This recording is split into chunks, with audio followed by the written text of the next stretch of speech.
So in this video, we're going to demonstrate how you can calibrate your new fingerprint scanner on your phone. If you're watching this, you probably came from my last video on how we replaced the screen. Basically, if you get a new screen with the new fingerprint scanner, you need to calibrate the fingerprint scanner to your original phone. It takes like 5 seconds. So all you need here is just a USB-C cable, Google Chrome, and you have to visit the website pixelrepair.withgoogle.com. I'll have that link in the description down below. So it says once you're on this website, turn off your device. Device is turned off currently. Make sure your device is turned off. Press and hold the power and volume down button for 3 seconds until your device turns on. So I'm going to show you what it means. You'll have to be in a mode called fast boot mode. Hold the power and the volume down button for 3 seconds. I held it. That is the mode that I am referring to, the fast boot mode.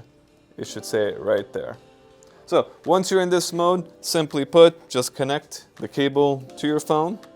On the screen, tap on or click on connect device.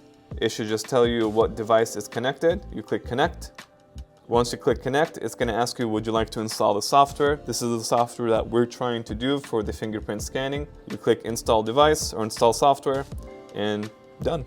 Takes 5 seconds. Installation is successful and your phone restarts. Now, once your phone restarts, it will still tell you that it cannot recognize your fingerprint scanning mechanism. So all you need to do is just restart it one more time and it'll be done. So hopefully this video helped you guys out. If it did, don't forget to leave a thumbs up and let us know down below if it worked, if it did not work, if you're having issues.